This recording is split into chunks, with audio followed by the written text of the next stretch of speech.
Hello, this is the RPG Pundit, the final boss in Internet Shitlords.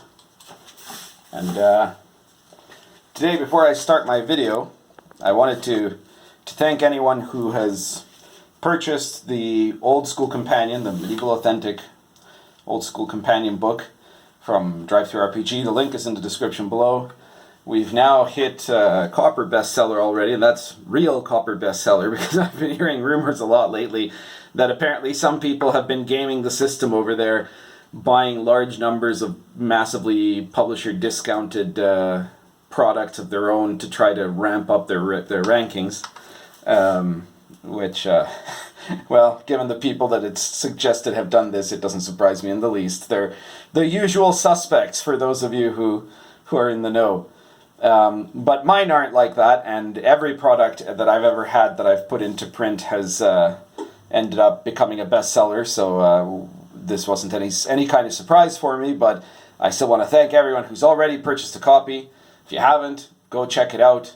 The RPG Pundit presents Medieval Authentic Old School Companion, 266 pages, which you can get on print or PDF or both for a very low price. I think the print and PDF bundle is like $29.95, of advice and materials, of character classes, of magic systems that are like nothing you've ever seen in the OSR before, that are all based on real medieval sources, right? Stuff like medieval grimoires. There's the clerical order. There's domain management and mass combat stuff. That's a way to do kind of medieval authentic-ish type domain management and mass combat. And there's activities for different character classes. There's courtly events and intrigues. There's a whole section on the Twilight Realms of the Fae, which is to say fairies, elves, and fairy lore done the medieval authentic way. And of course, this is a great supplement for the Lion and Dragon OSR RPG, but you can also use it as a supplement for any OSR game that you are running to, you know, take whatever you want from it and put it into your game, to mix it up, whatever you like. So that's everything for that. Thank you again to all of you who have put in your cash for that, or for any of the other products that you could buy from me to help me keep making more games and to keep making more videos like these. So check out the RPG Pundit Presents PDF series, check out Lion and Dragon, check out Arrows of Indra, check out Dark Albion, Cults of Chaos, all great stuff that you can pick up. Now that my little ad is done, let's get to the topic of the evening, which is Gonzo gaming, the do's and don'ts. I had some people, because of the review I did a little while ago of the Chult setting by Avengers Satanus. If you haven't seen it, you can go back and look in my videos. It's a video review of the Chult RPG, where I describe it as Gonzo. In fact, more specifically, I describe it as stupid Gonzo fantasy. And if you've seen, for example, my video on the OSR, it will change how you do role-playing. It's one of my older videos, but also one of the most watched ones that I've got, which is like a guide to OSR products. You'll be familiar with Dungeon Crawl Classics, which I have. I've been playing a campaign of DCC for like 6 years now, and it is definitely the model of Gonzo gaming. Just like Chult is kind of the model of stupid Gonzo gaming, but definitely breaks some of the don'ts of what I would say you need to do to have coherent and good Gonzo gaming for running long-term campaigns. So first, I think, though, I've had some people ask me, what is Gonzo gaming? Well, Gonzo is a term. Some people say that I'm the one that brought it into RPGs, and that might actually be true. I'm not exactly sure. I mean, I've been around for so long now, right? I've been involved in RPG blogging for like, nearly 16 years now. And there are a whole bunch of terms that are in common use in RPGs that I introduced. So it totally could be, actually. If so, I wasn't really aware that I was the first one to do it. But basically, Gonzo gaming is gaming in the same aesthetic genre as Gonzo film, Gonzo journalism. The term Gonzo came out of the North American movement of Gonzo journalism, started by Hunter S. Thompson, the guy that made Fear and Loathing in Las Vegas. which you might have seen as a movie or read as one of the great books of the 20th century. But it was actually originally a series of articles for Rolling Stone magazine, and Hunter S. Thompson was a journalist, and he defined Gonzo journalism as being completely free of the illusion of objectivity, of being a first-person action story in the form of journalism. So it's that, you're instead of trying to stay aloof and out of the story, you're right in the middle of it. Of having elements of social commentary to them, of not pretending to want to be balanced, you could say, and of being satirical in many cases, especially even self-satirical, right, where you're making fun of a whole bunch of different things. Oh, there's a cat. So, in a way, Gonzo gaming has a lot of those same elements, but in practice, part of what it's come to mean is a particular type of weird fantasy. You've got like weird dark fantasy, this kind of, gothic fantasy is the most extreme version, like, Dracula and stuff like that, and then the Cthulhu stuff, and then you have like the kind of weird fantasy that is a subgenre of horror, except that you have heroic characters in the Middle Ages fighting dark evil, right? So like, even for example, medieval authentic stuff like Lion and Dragon is kind of the opposite of Gonzo. But if you ran a Lion and Dragon campaign with the Cults of Chaos sourcebook and used it to generate chaos sex witches, and that's what the Cults of Chaos sourcebook has, is different antagonists that are all kind of very medieval authentic, and used all the kind of gruesome stuff that you see in real medieval sources of literature, fantasy, and supposed historical chronicles, you could end up running a game of like witch hunters, inquisitors, and monster hunters that would border on this kind of dark noir fantasy. But that's not quite Gonzo. It could be really weird fantasy, but for it to be Gonzo fantasy, it has to slip outside of that realm of the dark most of the time and into the realm of not taking it nearly as seriously. Right? So it has to be a weird world that is, in some ways, ridiculous. It's either over the top, or it's just got stuff that is too strange for you to not see it at least as a dark kind of comedy. And yet it can't be just, a ha-ha sort of comedy. Because if you go too far into that, you end up with it just being, comic relief. It ends up becoming at the most extreme end, like, when you go well past DCC territory into Chult territory, and then maybe even go past DCC territory, there's a cat, then you end up in like Looney Tunes, basically, right, where there's, it's just all goofiness all the time. And that's not what you want, right? And not if you're going to run a long-term campaign. So what you do want is a game that isn't afraid to be strange and weird, but also, here's the first main do, is be consistent. Because a lot of Gonzo gaming DMs, the first time that they think, well, I'm gonna do this, it's gonna have like real weird fantasy. For example, my DCC campaign, The Last Sun, which has become the source of the Last Sun books from my RPG Pundit Presents series, which are a whole bunch of books on Gonzo gaming that you can pick up. If you look at that world, it is a weird, very, very weird kind of world, right? It's partly inspired sort of by like Adventure Time and Wes Anderson movies and maybe some of like the Venture Brothers, and kind of like, oddball cinema maybe. Like, so it's got a strange mix of very odd fantasy stuff. But if you want to make it to play a long-term campaign, you need to have a world that is internally coherent. It doesn't have to be coherent on the outside.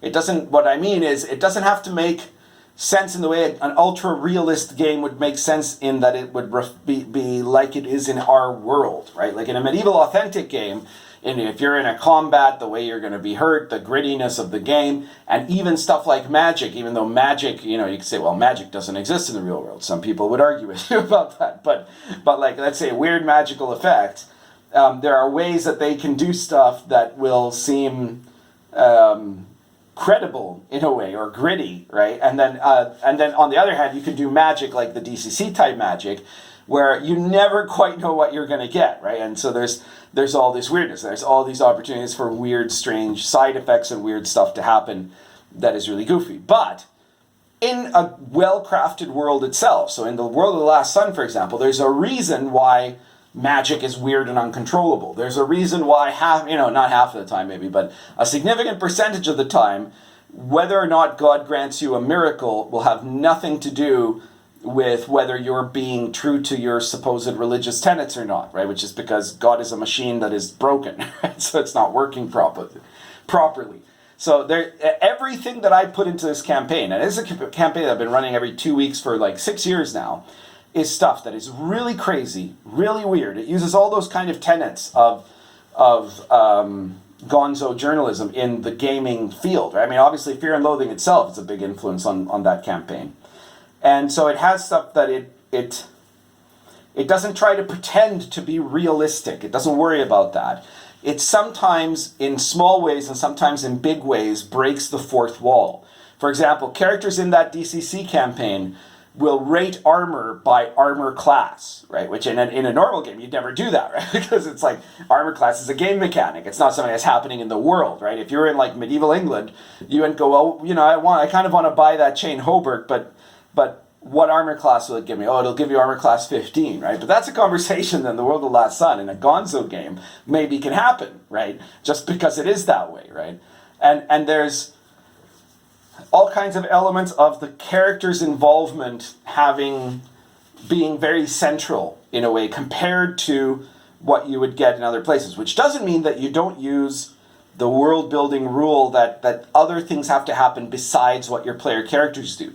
So in the world of the Last Sun, for example, all kinds of stuff is happening around the world. There are daemons that have their own interests. There's power blocks. There's groups. It's a big, big cast because I've made a gigantic world and it's full of different rival groups, and the player characters gradually end up running into all of these.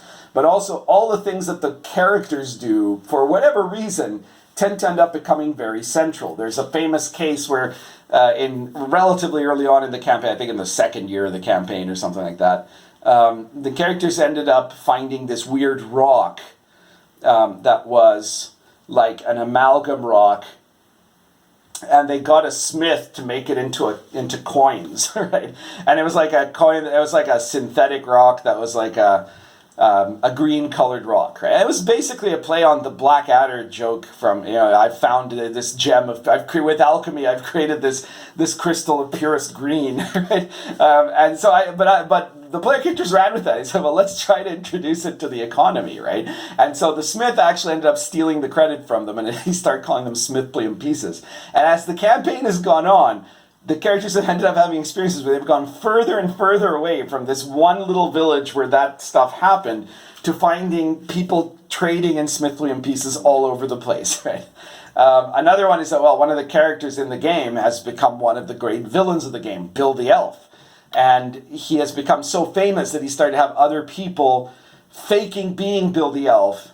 And then he's also had a lot of other villains who don't want to have, to be exposed, creating situations that they have blamed Bill the Elf for. And since Bill the Elf has been guilty of like all kinds of horrible things himself, right, up to and including genocide of entire civilizations, everybody believes him, right? So now, in fact, in the very last session that we played yesterday, there's this whole league of all these different really weird groups. And one of the things as a DM you have to figure out is how to keep it weird without going overboard into like Bugs Bunny and Daffy Duck cartoon country, because that's where you fall off the cliff, right? So now he's got all these different weird groups, including like the beings of these tiny little microcosms that Bill destroyed, and people from the future that have come back to their past, to the present, to try to stop Bill before he makes future crime, and all sorts of stuff. That they've all formed this anti-Bill league, and they're here to hunt him down, right? So you've got to have a lot of the personal activities of the characters getting really into the world and affecting the world in different ways. You have to have, you definitely have to have an element of self-satire, right? I think it's very hard to run a Gonzo game and really call it Gonzo where the characters themselves are not also at least somewhat ridiculous. That's one of the ways you fail in this game, is that if you have a player that wants to play a character that's like classically heroic or totally badass and everybody's afraid of him and he's really serious and he's like nothing, there's nothing about him that's that is questionable, right? Those characters have to be mocked and they have to end up being satirized for the world to make sense, because it's got to be a world that to some degree is a world of failure. That's a big part. I think part of the influence of that is Fear and Loathing in Las Vegas. If you've read that novel, which is like literally one of the great American novels of the 20th century, it's the story of how the hippies failed, right? It's 5 years after the peak of the hippie movement and everything's gone to crap. And it's Hunter S. Thompson trying to figure out why they failed. And he himself is a failure, and his associate, his lawyer, is a failure. Everybody's a failure, right? And this is something you see recurring as a theme in Gonzo. So it's flawed people, and so it's people that in a way end up becoming, and somehow they can be great, they can do heroic things, but they're also laughable in some way. And you have to be able to have that with the players, as well as with all the characters and all the NPCs. Which doesn't mean you can't have people that are truly good. Like one of the things I heard somebody at some point say, well, I've got in the World of Last Sun, I have this council of gender indeterminate wizards, which are, because one of the things that happens a lot in DCC Magic is that you can end up changing gender. So I decided there's this whole order, the Azure Wizards, who are these gender indeterminate wizards. They're wizards that for one reason or another have changed gender due to magic, or either on purpose or by accident, right? And so it's kind of also an order of transgender wizards. And people immediately assumed that I was making fun of, that I was doing some kind of transphobic thing. But these are actually they're lawful wizards, right? And yeah, they have elements that are funny, right? You have to be able to laugh at everything, right? So they're a group of do-gooders who can't really get very much good done because they're always dithering about how to proceed. They're always trying to work on consensus politics. It means it takes them forever to decide to do something. They're never willing to compromise any of their values, so they won't make alliances with people that they think are not good people to stop some kind of greater evil. So they always end up kind of dilly-dallying, unless someone really manages to convince them or push them to do the right thing. And then they're literally one of the most powerful groups in the world, right? They're some of the best wizards in the entire setting.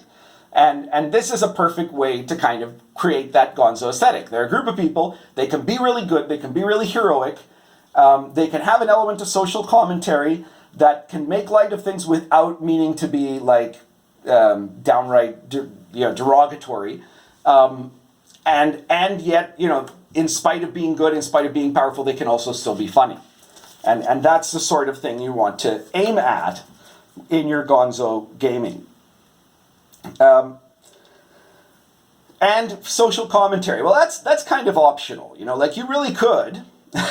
You want to be really careful you don't fall all the way into Venger territory, where Venger, I've seen a lot of products of his, in Chult, he has, I forget what he did. I watched the Chult review. I mentioned something from something that was topical about a month and a half ago that he put into Chult because at the time it was topical, right? And I remember he did an Alpha Blue supplement that featured David Pumpkins, the Tom Hanks character from Saturday Night Live, which was, everybody was talking about it for a week and a half in 2018, 2017? I don't even remember.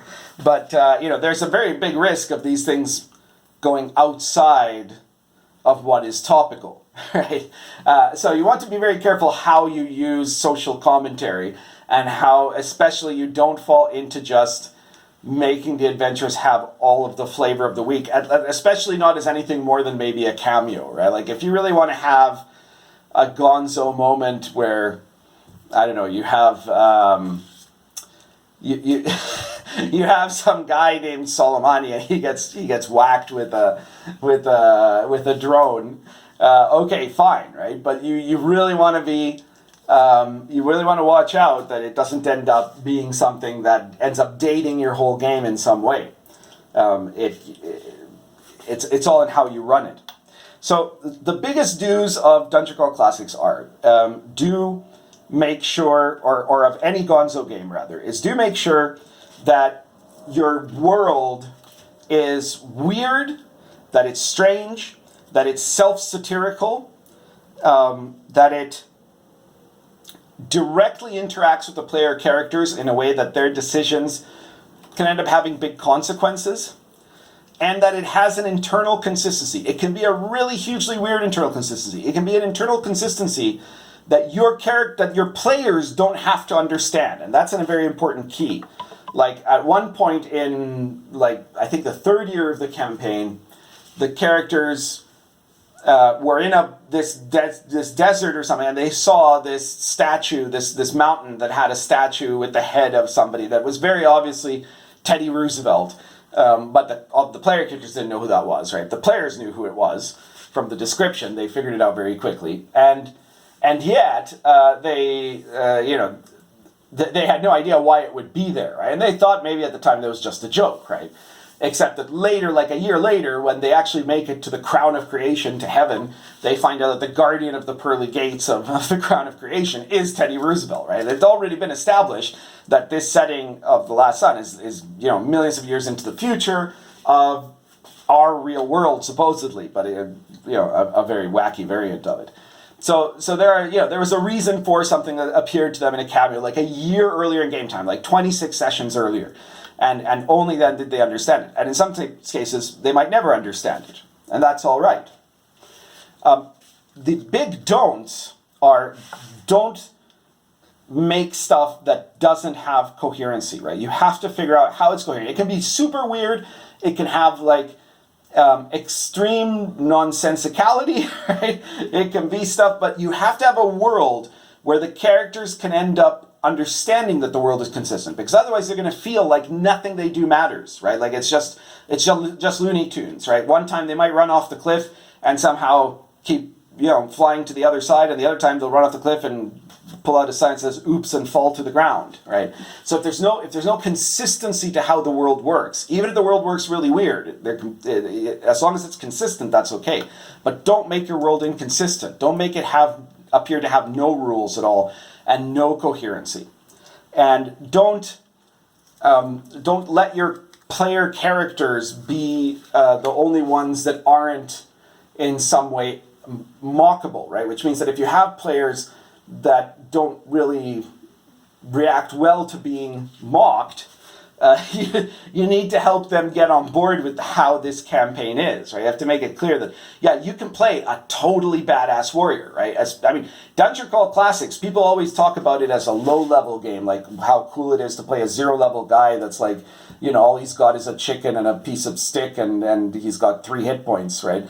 But the thing about Dungeon Crawl Classics is that by the time you get to level 9 or 10, you are just an incredibly powerful character, right? Like a level 9 warrior is a killing machine that can take on an army, right? A level 9 wizard can wipe out an army with a well-cast spell, right? 2 high-level characters. We have a high-level warrior and a high-level wizard in the campaign right now that are at that level 9, right? And they've said to each other, whichever, either one of us can kill the other. It's just whoever wins initiative first.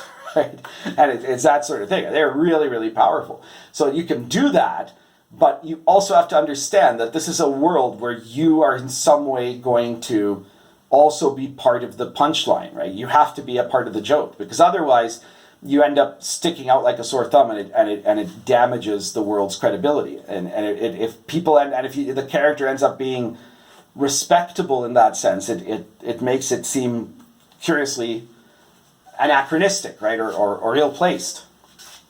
So those are the big deals, right? Make sure that you don't go all the way into Looney Tunes territory. Make sure that your world is consistent. Make sure that the characters matter and what they do in it can matter, and make sure that the players understand the premise of what Gonzo is too, and understand that it's a world where they can totally be heroic, but where they're also not necessarily, where they're not meant to necessarily be the archetypes of heroic fantasy, but maybe like satire of heroic fantasy, right? Really badass, really tough guys, right? But that are also in some way goofy and imperfect.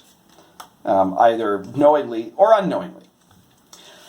I guess that's everything for today. I hope you found this video useful. I've stopped guessing, but I somehow suspect that this video is not going to have as many views as some other videos. But once in a while, it surprises you. I didn't think the social mechanics video would do really well, but it did. It got a lot of views very quickly. So we'll see. We'll see whether people like it or not. Let me know if you want me to have more videos.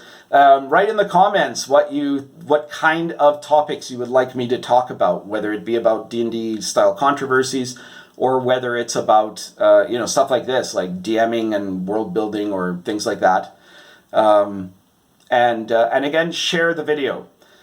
Sharing the video is the biggest help you can give me to promote this channel, to move it forward, to help building up the subs. We've got, I don't know how many now, I think like 1,600 people subscribed maybe, which is great. Thank you to everyone who subscribed.